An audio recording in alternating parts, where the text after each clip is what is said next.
Welcome to the GS room. आज के new lecture में आप सभी का बहुत बहुत स्वागत है।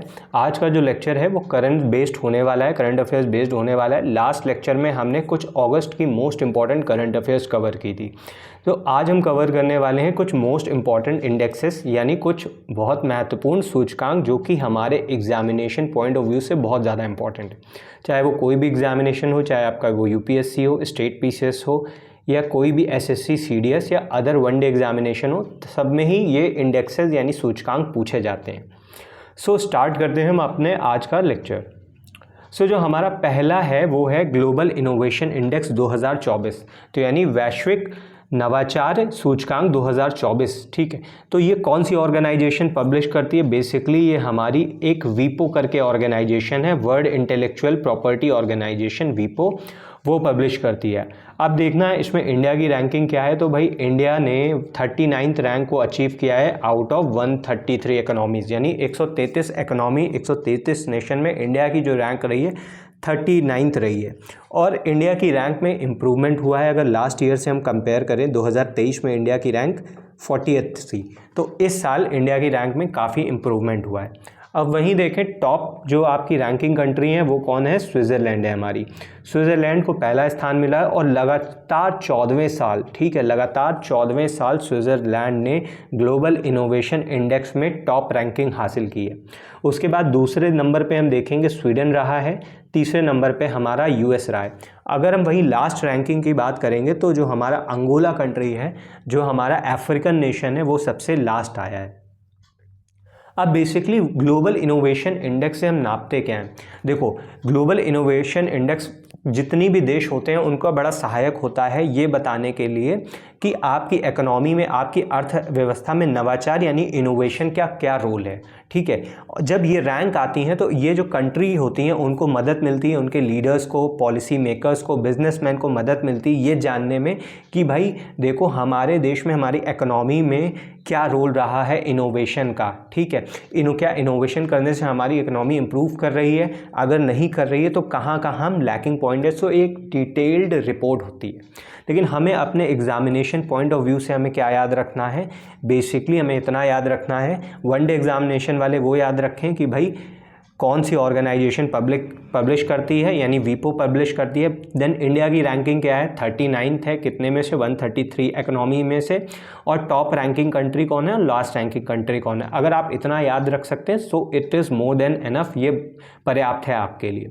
सो स्विट्ज़रलैंड टॉप रैंकिंग रही है, अंगोला लास्ट रैंकिंग रही है। ठीक है, सो बेसिकली अगर हम कुछ पैरामीटर्स देखें किस पे ये जो इनोवेशन इंडेक्स बनाया जाता है, किन किन चीज़ों को ध्यान में रखते बनाया जाता है। बेसिकली इंस्टीट्यूशंस, जो आपकी संस्थाएं होती हैं, देन ह्यूमन कैपिटल, आप कितना आपके यहाँ है, रिसर्च कितनी हो रही है आपके यहाँ, इंफ्रास्ट्रक्चर कैसा है, इवन मार्केट में जो टेक्नोलॉजी है उसका लेवल क्या है, कितनी सोफिस्टिकेटेड आपकी मार्केट है, बिजनेस कितना आपका अच्छा चल रहा है, बिजनेस में क्या लेवल है टेक्नोलॉजी का, इनोवेशन का क्या स्तर है। सो ये सारी इंपॉर्टेंट हमारी जानकारियाँ थी। बाकी ध्यान रखना जो वीपो है ये यूएन की ही एक बॉडी है। ठीक है, ये यूएन की ही एक बॉडी है, बट ये सेल्फ आपका फंडिंग आर्म है, मतलब खुद ही अपने आप को ये फंड करती है, जो भी इसके मेंबर नेशंस होते हैं उसके द्वारा ये फंडेड होती है। और ये एजेंसी वीपो 1967 में इस्टेब्लिश हुई थी। ये कुछ एडिशनल जानकारी है, बाकी आपके लिए जितनी जानकारी बताई गई वो पर्याप्त है। ठीक है, सो ये रहा हमारा एक इमेज है, ठीक है, जिसमें आपको दिखा रहा है कि भाई हमारी जो ग्लोबल रैंकिंग है इंडिया की 81 से, 2015 में हम 81st रैंक करते थे और 2024 में आते आते हमारी रैंक में इम्प्रूवमेंट होते होते हम 39th पोजीशन में पहुंच गए टोटल 133 इकोनॉमीज़ में से। ठीक है, so moving to our next current affairs. जो हमारी नेक्स्ट इंपॉर्टेंट करंट अफेयर्स है वो है ह्यूमन डेवलपमेंट इंडेक्स 2023-24, यानी मानव विकास सूचकांक। ठीक है, ये मानव विकास सूचकांक बहुत ज़्यादा इंपॉर्टेंट है। इकोनॉमी में भी हमने इसके बारे में पढ़ा है। ठीक है, इकोनॉमी में भी अगर आपने पढ़ा होगा तो एचडीआई के बारे में आपने बहुत ज़्यादा पढ़ा होगा। सो इस साल का जो टाइटल था वो था भाई, थीम था ब्रेकिंग द ग्रिड लॉक, री imagining corporation in a polarised world, यानी हम विश्व को अपने इस जो पोलराइज ध्रुवीकरण हो चुका है पूरा विश्व, उसमें हम री इमेजिन कर रहे हैं, हम सोच रहे हैं फिर से कॉर्पोरेशन की। ठीक है, आपस में कॉर्पोरेशन की बात कर रहे हैं इस पोलराइज्ड वर्ल्ड में। सो अब इसको पब्लिश कौन करता है, तो इसको पब्लिश करने वाली ऑर्गेनाइजेशन है यूएनडीपी, ठीक है। अगर ये देखेंगे आप सिंस 1990 से 90s के डेकेड से 90 के दशक से ये आपका लगातार पब्लिश हो रही है रिपोर्ट, और हर साल आती है एनुअली। सो यूनाइटेड नेशन डेवलपमेंट प्रोग्राम बहुत बहुत इंपॉर्टेंट है, यूएनडीपी इसकी पब्लिशिंग बॉडी होती है, ठीक है।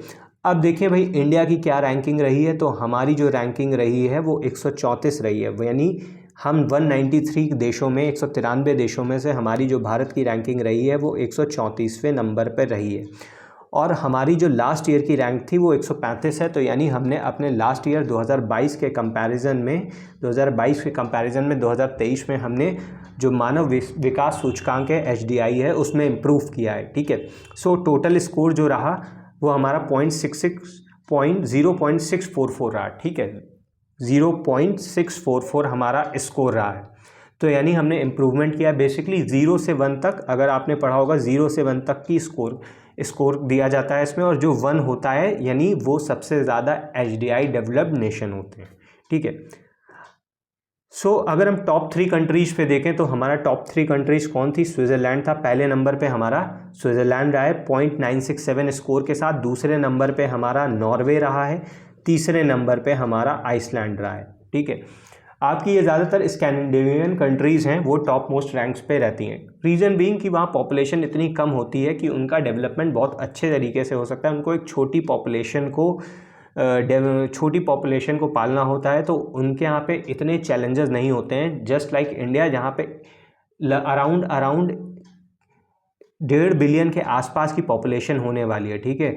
150 करोड़ के आसपास की पॉपुलेशन हमारी पहुँच रही है, वह 230 या 240 के आसपास। तो इतने में भी हमें बहुत ज़्यादा एफर्ट्स लगाने पड़ेंगे, इतनी बड़ी पॉपुलेशन को कैरी करना, हेल्थ फैसिलिटी प्रोवाइड करना, एजुकेशन लेवल, हर एक चीज़ प्रोवाइड करना बहुत बड़ा चैलेंज है। सो अगर इंडिया वर्ल्ड का नंबर 2 पॉपुलेशन वाइज नेशन है, अगर वो इतना अच्छा रैंक कर रहा है तो एक बहुत बड़ी बात है।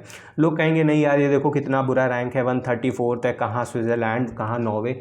तो यार उनके यहाँ का कल्चर भी देखो, उनकी पॉपुलेशन देखो, उनके चैलेंजेस देखो, और अपने यहाँ के चैलेंजेस देखो, कितना डाइवर्स नेशन है और इतनी बड़ी पॉपुलेशन होल्ड करके बैठा है, ठीक है।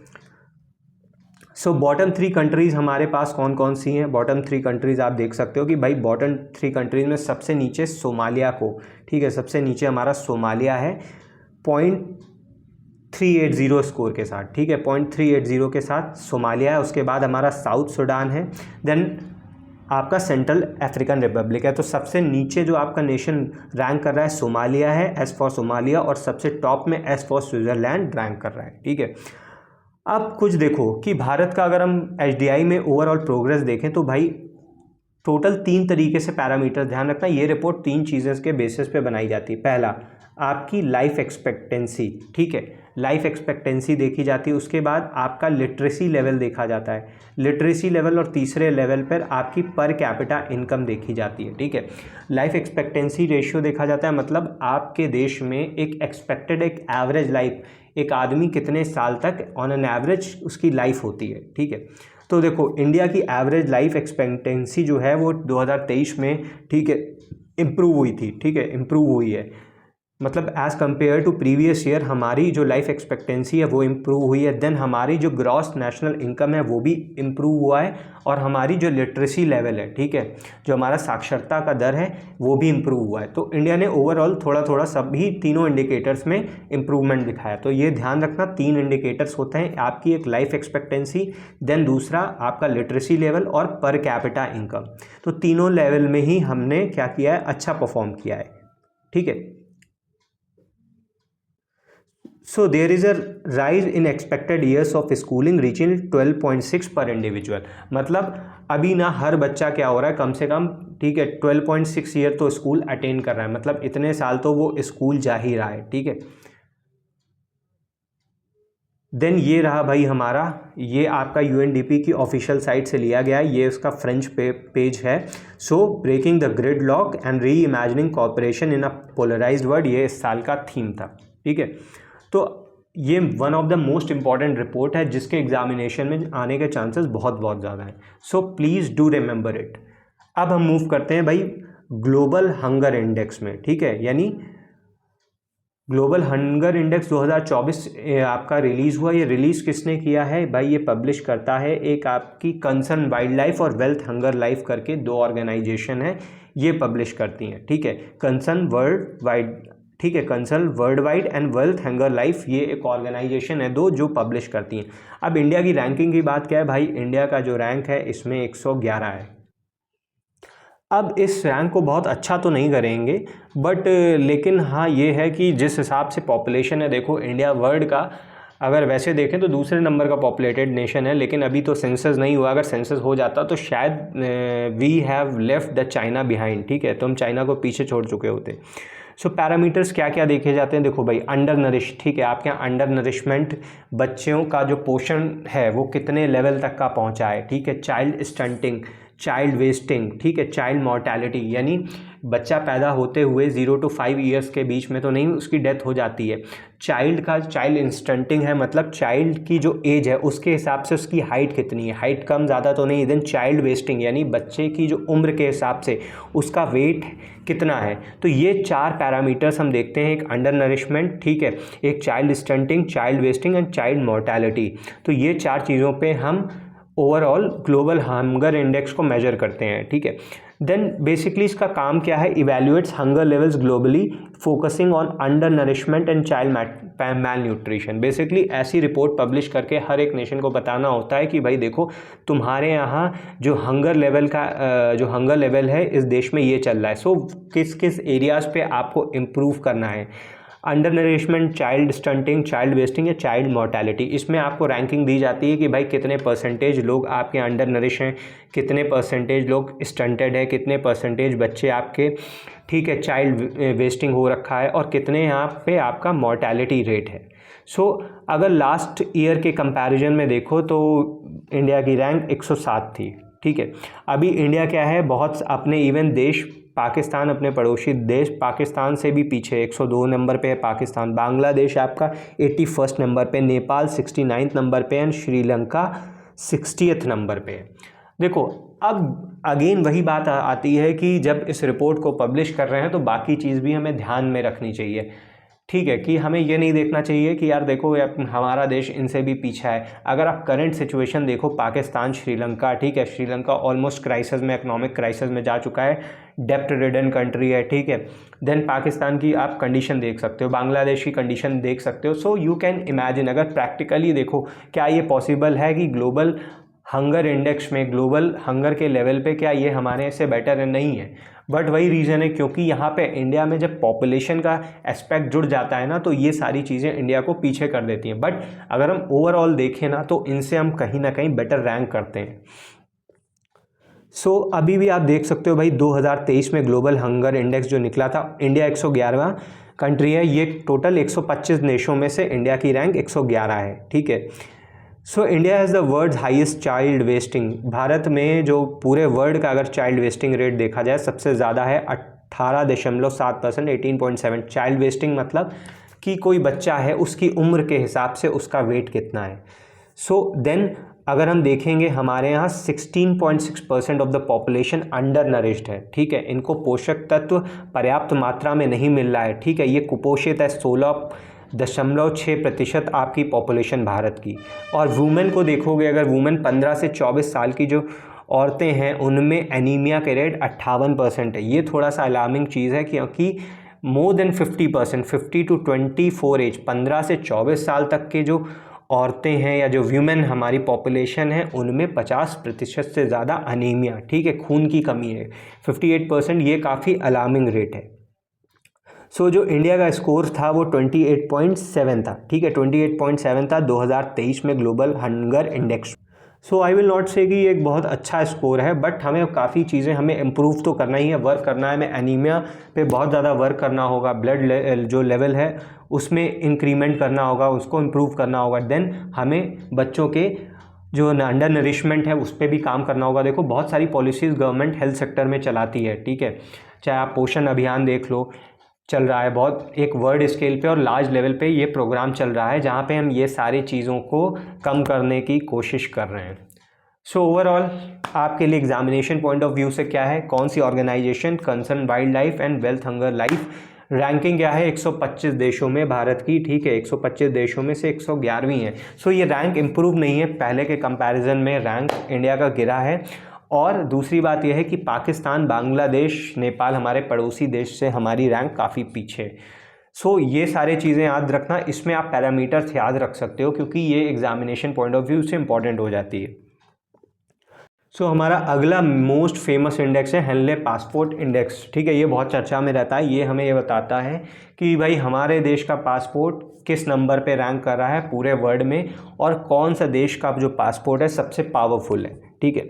सो ये रिपोर्ट आपकी कौन पब्लिश करता है, ये हमारा IATA international air transport authority publish करती है। सो अब इंडिया का रैंक क्या हुआ है, पिछले साल के कंपैरिजन में देखें तो ड्रॉप हुआ है, ठीक है। बेसिकली हमारी जो करंट रैंकिंग है वो 2024 में 82th रैंक है, ठीक है, 82 रैंक है हमारी। और अगर हम देखें तो हम 2 स्पॉट नीचे गए हैं, ठीक है, इंडिया 2 स्पॉट नीचे गया है, ठीक है। लास्ट ईयर हमारी जो रैंक थी वो 80 थी हमारी रैंक, लेकिन इस साल हमारी रैंक क्या हो गई, गिर गई, हम 82 नंबर पे पहुंच गए।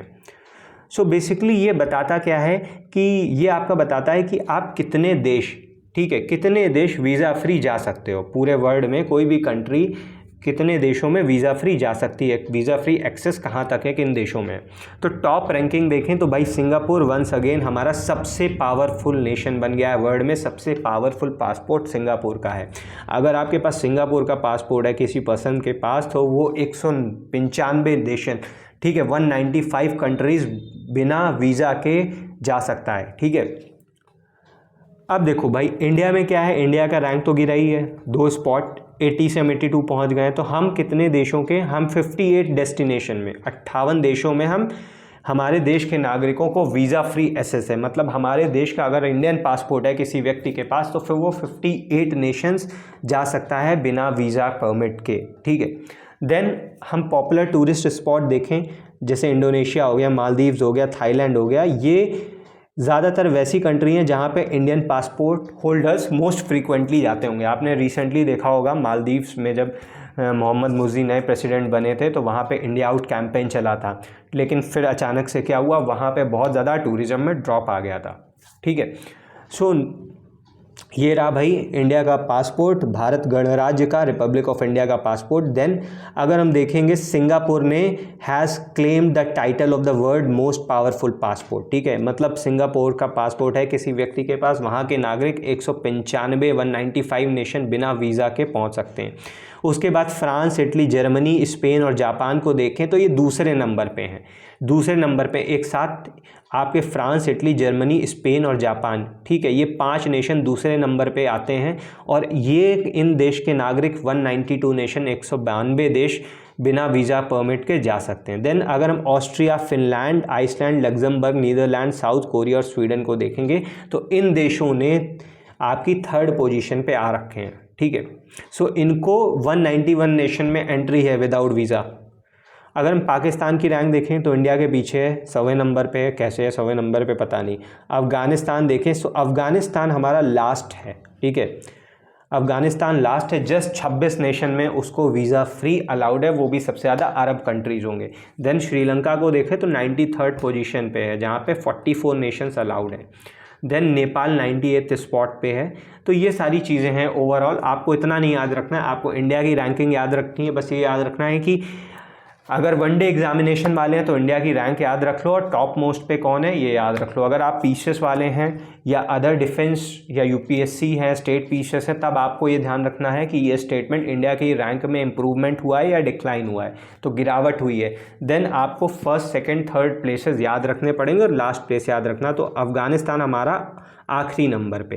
सो बेसिकली जो ये रिपोर्ट आपका इंडेक्स रिलीज़ होता है तो ये 199 पासपोर्ट्स, 199 देशों के पासपोर्ट और 227 डेस्टिनेशन, ये सारी चीज़ लेकर ये इंडेक्स बनाया जाता है। So again it is not very important, this point आपका इतना इंपॉर्टेंट नहीं है एग्जामिनेशन पॉइंट ऑफ व्यू से, जस्ट फॉर नोइंग आपको इतना पता होना चाहिए। Now moving to the global peace index. अब भाई पूरे वैश्विक स्तर पे शांति की बात आ जा सकती है, तो वैश्विक शांति सूचकांक 2024। तो तो इसके ऑर्गेनाइजेशन को याद रखना बहुत आसान है, क्योंकि ध्यान दो इसका क्या है भाई, institute of economic and peace. तो इनके जो इस ऑर्गेनाइजेशन जो इसे पब्लिश करे उसके नाम में ही पीस आता है, so institute for economic and peace. अब भारत की रैंकिंग देखोगे तो 116वें नंबर पे है पीस के मामले में 163 नेशंस में, मतलब पूरे वर्ल्ड वाइड हम 163 नेशंस में 116वें नंबर पे हैं, 116वें स्थान पे हैं शांति बनाए रखने के मामले में। Then top ranking country Iceland है। आइसलैंड ठंडा ठंडा है, शांत रहता है, ठीक है। सो ज़्यादातर आप देखोगे स्कैंडिनेवियन कंट्रीज़ जो भी हैं, आपकी यूरोपियन कंट्रीज़, वो आपके शांत रहती हैं, क्योंकि पॉपुलेशन कम है, कल्चर बहुत ज़्यादा डाइवर्स है नहीं, ठीक है, एक ही रिलीजन फॉलो कर रहे हैं। इंडिया जैसा डाइवर्स कंट्री इतने सारे रिलीजन लेके बैठा है, इतनी ज़्यादा आपकी कास्ट हैं, इतने ज़्यादा आपके डाइवर्सिफिकेशन है, तो जाहिर सी बात है थोड़ा बहुत ऊंच नीच होता रहता है। बट इवन इतना भी नहीं है, ये तो मुझे कुछ ज़्यादा ही बायस्ड आपका इंडेक्स लग रहा है, ठीक है। इंडिया को ऐसी रैंक नहीं देनी चाहिए थी। सो आपका जो यमन रहा है वो सबसे आखिरी स्थान पे 163वें पोजीशन पे, 163rd पोजीशन पे यमन रहा है। अब पैरामीटर्स क्या देखे जाते हैं भाई, सोसाइटल सेफ्टी, समाज स्तर में कितनी आपकी सुरक्षा है, कितना सिक्योरिटी है, मतलब एक व्यक्ति अगर उस देश में रह रहा है तो क्या वो सुरक्षित है कि नहीं है, तो इस हिसाब से 116वें नंबर पे है, ठीक है। मतलब टोटली बाइज्ड है यार। ऑन गोइंग कन्फ्लिक्ट्स, मिलिटराइजेशन, ठीक है यार, अपने यहाँ इतनी मिलिट्री लगती भी नहीं जितनी साउथ अफ्रीकन कंट्री में लग रही है, ठीक है। अफगानिस्तान का हाल देखो इस समय, आप मिड एशिया का, वेस्ट एशिया का हाल देख सकते हो, ठीक है। खैर क्या ही बोला जाए इसमें। सो इंडिया का लास्ट ईयर रैंक 126 था, वेरी गुड, 126 रैंक 116 रैंक पे आया है, ठीक है। टोटली बाइज्ड, ठीक है, एक तरफा बना रहे हैं भाई। आपको तो याद रखना, एग्जामिनेशन में आ जाए, याद रखो भाई, institute for economic and peace 116वें स्थान पे था, ठीक है। लास्ट ईयर के कंपैरिजन में इम्प्रूवमेंट हुआ है, ठीक है। ये रहा भाई हमारा जो पेज है, जो institute for economic and peace ने निकाला था, global peace index results, tense economic impact, war in the 21st century and societal analysis, ठीक है। ये इसका फ्रंट पेज है इस रिपोर्ट का। Now moving to the next report, world press freedom index 2024, reporters without borders. देखो यार, ये भी ऑर्गेनाइजेशन भी ना, ये भी इस पे भी कई बार इंडिया ने क्लेम कर रखा है कि ये बाइज्ड होके, एक तरफा होके ये यूरोपियन देश को ज़्यादा रैंकिंग देते हैं और इंडिया को बताते हैं नहीं, इंडिया में तो भाई प्रेस की स्वतंत्रता ही नहीं है, ठीक है। इंडिया में प्रेस वालों को रोका जाता है कुछ भी पब्लिश करने से, तो मतलब ये सारी चीज़ें तो बकवास है। कई बार इंडिया ने इनकी रिपोर्ट को बोला यार नहीं, बट क्या करें, हमें पढ़ना पड़ेगा क्योंकि एग्जामिनेशन में आएगा। वर्ल्ड प्रेस फ्रीडम इंडेक्स, इसका भी आप ऑर्गेनाइजेशन बड़े आराम से याद कर सकते हैं, रिपोर्टर्स विदाउट बॉर्डर्स, ठीक है, RSF। भाई इंडिया का रैंक देखो क्या है, इंडिया का रैंक है 159, 159th रैंक कर रहा है। टॉप नेशन भाई वही रहा, नॉर्वे रहा पहले नंबर पर, और दूसरे नंबर पे डेनमार्क। पहले नंबर का नॉर्वे याद रख लेना, डेनमार्क याद करने की ज़रूरत नहीं है बहुत ज़्यादा। पैरामीटर्स देखो भाई, फ्रीडम ऑफ एक्सप्रेशन, यानी अपने आप को व्यक्ति कितना एक्सप्रेस कर सकता है, मीडिया को कितनी छूट है, जर्नलिस्ट की सेफ्टी के नंबर पे क्या आता है भाई, ठीक है। जर्नलिस्ट को, जो आपके देश के एंकर हैं, जर्नलिस्ट हैं, उनको सेफ्टी मिलती है कि नहीं मिलती, ऐसा तो नहीं है उन पर अटैक कर दिया जाता है, ठीक है। मीडिया इंडिपेंडेंस, मीडिया को कितनी छूट है, कितना मीडिया आपका इंडिपेंडेंस होकर अपना काम कर सकता है, ठीक है। ट्रांसपेरेंसी क्या है, ट्रांसपेरेंसी का लेवल क्या है।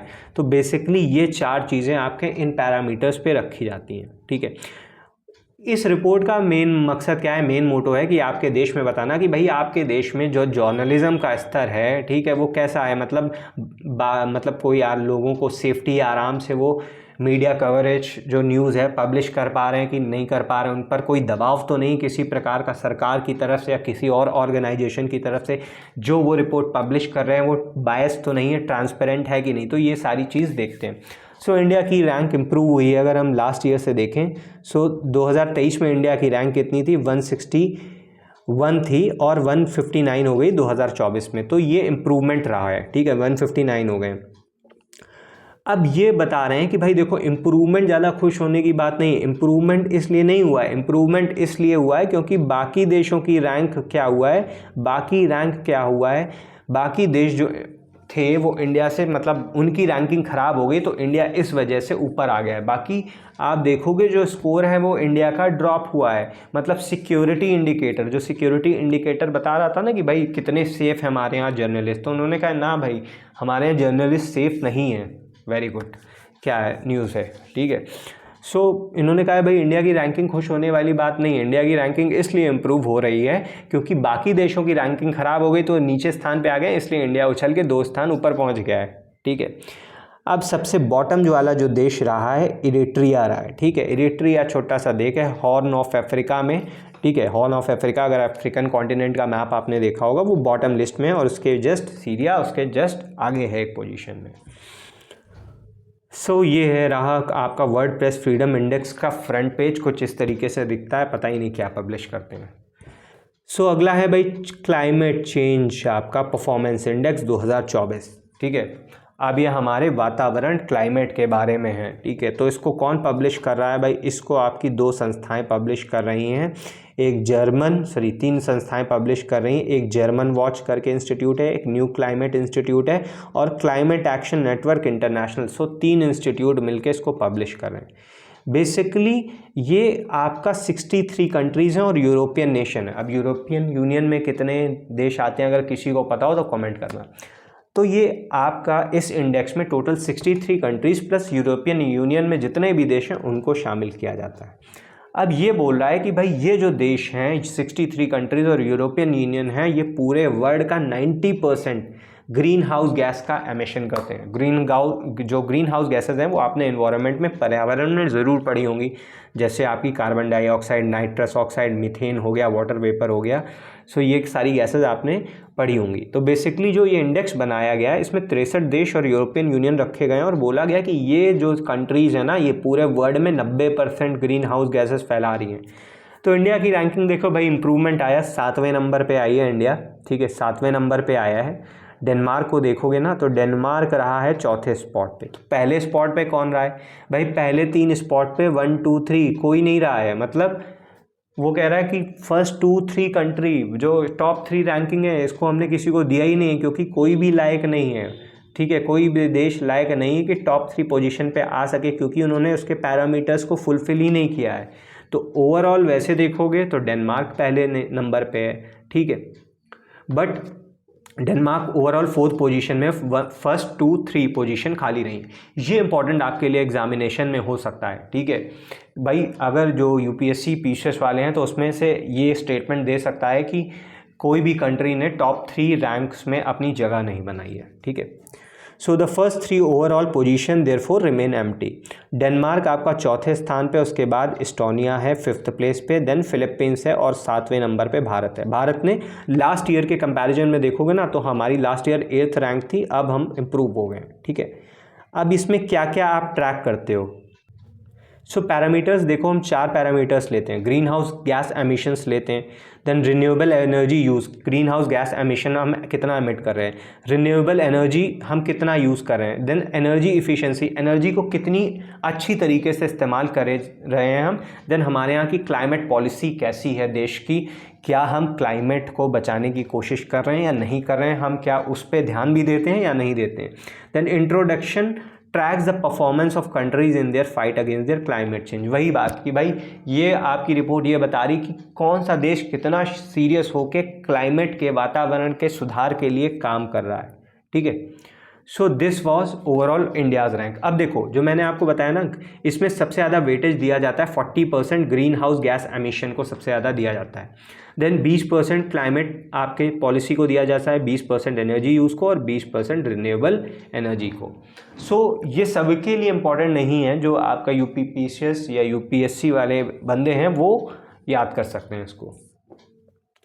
अब ये है भाई देखो टॉप 3 रैंक आपके खाली हैं, ये CCPI का, ठीक है, ऑफिशियल डेटा है। टॉप 3 रैंक खाली हैं। 4थे नंबर पे डेनमार्क है, 5वें पे आपका एस्टोनिया है, 6ठे पे फिलीपींस है, 7वें नंबर पे इंडिया है आपका। सो आई थिंक भाई इतनी आपके लिए इंफॉर्मेशन मोर देन एनफ हो गई है। सो अगला चलते हैं करप्शन, जो करप्शन परसेप्शन इंडेक्स है 2023, ठीक है। अभी ये 2023 का पूरा डेटा है, ठीक है, लास्ट दिसंबर एंड में ये रिलीज़ हुआ था। सो ट्रांसपेरेंसी इंटरनेशनल, इस पर भी कई बार इंडिया ने क्लेम किया है यार, ये अच्छी तरीके से ये भी ना बायस्ड होकर रिपोर्ट पब्लिश करती है। चलो खैर जो भी है, ट्रांसपेरेंसी इंटरनेशनल है भाई इसका पब्लिशिंग अथॉरिटी। देन भारत की रैंकिंग क्या रही है, 93 रही है, 93। देन टॉप रैंकिंग पे कौन रहा है, डेनमार्क रहा है पहले नंबर पे, दूसरे नंबर पे फिनलैंड, तीसरे नंबर पे न्यूजीलैंड रहा है। बेसिकली ये क्या नापती हैं, ये देखती हैं कि भाई पब्लिक सेक्टर में हमारे यहाँ सरकारी जो वो है उसमें करप्शन का करप्शन जो हो रहा है वो कितना रहता है, ज़्यादा रहता है, कम रहता है, ठीक है। मतलब बेसिकली जो बिज़नेस पीपल हैं, एक्सपर्ट्स हैं, उनकी राय में हमारे यहाँ पब्लिक सेक्टर में कितना ज़्यादा करप्शन हो रहा है, यानी कुछ काम वाम करवाते समय घूस देनी पड़ती है कि नहीं देनी पड़ती है, ठीक है। सो ग्लोबली ये सारी चीज़ ये मेजर करता है। तो इंडिया का रैंकिंग देखें यार, 2022 में ना 85वें नंबर पे था और अभी हम गिर के आ गए हैं 2023 में आपका 93 नंबर पे। सो सोमालिया आपका सबसे करप्शन के मामले में सबसे नीचे है, मतलब सबसे ज़्यादा करप्शन सोमालिया में होता है। अब देखो, over 2/3 of the country score below 50 out of 100, total आपका 100 इसका स्कोर दिया जाता है। जो 0 स्कोर कर रहा है यानी वो सबसे ज़्यादा करप्ट है, और जो 100 स्कोर कर रहा है सबसे नॉन करप्ट नेशन है। सो मतलब कह रहा है भाई जितने भी नेशन 180 में से 180 का 2/3 निकालो मैथमेटिक्स वाले, कितना हो गया, ठीक है। तो अब देखो 2/3 नेशन क्या है आपके, मतलब उनके यहाँ करप्शन का लेवल इतना ज़्यादा है कि 50 से नीचे भी स्कोर कर रहे हैं यार, वेरी मतलब ये वेरी बैड है, ठीक है। सो स्ट्रांगली ये आपका सीरियस सिचुएशन है, करप्शन प्रॉब्लम आपका। The global average score is struck at only, oh my god, को ग्लोबल एवरेज आपका 43 पे है यार, मतलब बहुत ही कम है। सो अब इंडिया का देखो, इंडिया में भी डिक्लाइन हुआ है, ठीक है। इंडिया का स्कोर आपका 40 था और 39 पे आ गया। हाँ, करप्शन के मामले में यार थोड़ा बहुत माना जा सकता है, इंडिया को कंसिडर किया जा सकता है कि करप्शन दिखता है, अभी भी दिखता है, ठीक है। इतना गवर्नमेंट के एफर्ट्स लेने के बाद भी कहीं ना कहीं करप्शन दिखता है। सो कोई बात नहीं, लेकिन आपको इतना याद रखना है, एग्जामिनेशन पॉइंट ऑफ व्यू से इंडिया की रैंकिंग, लास्ट रैंकिंग से हमारी गिरावट हुई है, ठीक है। इंडिया का स्कोर क्या है, 39 था और जो 40 से गिरा है, मतलब 2022 में हम 40 स्कोर कर रहे थे, देन गिर गया 39 हो गया है। सबसे कम करप्शन आपका डेनमार्क, फिनलैंड, न्यूजीलैंड में होगा, पॉपुलेशन ही कितनी है यार। सो ये रहा भाई आपका रैंक आपके सामने, ठीक है। ऑफिशियल डेटा उठाया है। सो भारत की नेबरिंग कंट्री देख लो, ठीक है। चाइना में इंडिया से कम करप्शन है, हाँ ये मान सकता हूँ, ठीक है। पाकिस्तान, ठीक है, बहुत ही बुरा रैंक करप्शन के नंबर पे, 133वें नंबर पे, ठीक है, और 29 का स्कोर है। ये इसको यहाँ पे सही रैंकिंग मिली है, ठीक है, यहाँ पे एकदम सही रैंकिंग मिली है। So moving to the next आपका, सो हमारा ये लास्ट इंडेक्स है ग्लोबल कॉम्पिटिटिव इंडेक्स 2024। सो ये कौन पब्लिश करता है, ये IMD, ठीक है। ये IMD international institute for management and development, ये स्विट्ज़रलैंड की आपकी एक ऑर्गेनाइजेशन है, ठीक है। एक स्विट्ज़रलैंड की ऑर्गेनाइजेशन है, ये इसको पब्लिश करती है। ध्यान रखना, टोटल जो इंडिया को रैंक मिली है 39 नंबर पे ग्लोबल कॉम्पिटिटिव इंडेक्स में, वो 39 कितने देशों में से मिली है, 67 देशों में, तो काफ़ी ठीक ठीक रैंकिंग है। सो टॉप हमारी कंट्री कौन सी है रैंकिंग की, सिंगापुर पहले नंबर पे है, डेनमार्क आपकी स्विट्ज़रलैंड दूसरे नंबर पे है, सिंगापुर पहले नंबर पे और डेनमार्क आपकी तीसरे नंबर पे हैं। सो ये टॉप 3 कंट्रीज़ आपकी रैंकिंग दे रखी हैं। अब हम इसको मेजर करने के लिए देखते हैं भाई एक देश का इकोनॉमिक परफॉर्मेंस कैसा है, यहाँ की गवर्नमेंट कितनी एफिशिएंट है, बिजनेस एफिशिएंसी उस देश की कैसी है और इंफ्रास्ट्रक्चर कैसा है, ठीक है। सो बेसिकली ये आप क्या बताता है कि हमारे जो इकोनॉमिक ग्रोथ है, ठीक है, हम वर्ल्ड में कैसी इकोनॉमिक ग्रोथ कर रहे हैं, सो उसके हिसाब से हमारा कंपटीशन बिजनेस लेवल पे कैसा है बाकी कंट्रीज़ के कंपैरिजन में। अब जो यहाँ पे है ना, ये 2020 में हमारी रैंक थी, ठीक है, 2020 में हमारी 43rd रैंक थी। सो 43rd रैंक से 2020 के से हम 39th रैंक पे आ गए हैं। सो क्वाइट इम्प्रूवमेंट है। टोटल ध्यान रखना 67 इकोनॉमीज़ का ये आपका इंडेक्स है। बाकी इसमें बहुत ज़्यादा याद रखने वाला नहीं, सिर्फ ग्लोबल कॉम्पिटिटिव इंडेक्स में इतना याद रख लेना। IMD पब्लिश करती है, क्योंकि कॉम्पिटिटिव इंडेक्स और भी कई आते हैं, कई ऑर्गेनाइजेशन अदर नाम से निकालती हैं। इंडिया की 39th रैंक थी और टॉप मोस्ट, बस इसमें बहुत ज़्यादा नहीं याद रखना है आपको। सो ये सारी चीज़ें याद रखना। देन आपका एक छोटा सा ये है कि भाई देख लो, ये रही image, India moved up 32 ranks in 2 years, ठीक है। सो 2 साल में किस तरीके से इंडिया इम्प्रूव हुआ है, ये पुराना डेटा है थोड़ा सा, ठीक है। देन यहाँ पे इंडिया की जो करंट रैंकिंग है वो 39th है, ये आपका पुराना डेटा है। सो इतना आप याद रख सकते हो। हाँ, अब देखो कुछ बहुत सारे इंडेक्स हैं जो आपके छूट गए हैं, वो इंडेक्स मैं अगले वीडियो में आपको पक्का कवर करा दूंगा। वीडियो को काफ़ी छोटा करने की कोशिश करी है, बट लेकिन थोड़ा डिटेल में समझाने के चक्कर में वीडियो थोड़ी लंबी हो गई। So don't worry, next video में छोटे छोटे इंडेक्स हैं, उसमें इतना ज़्यादा जानने की बात नहीं है, बस इंडिया की रैंकिंग याद रखनी है। तो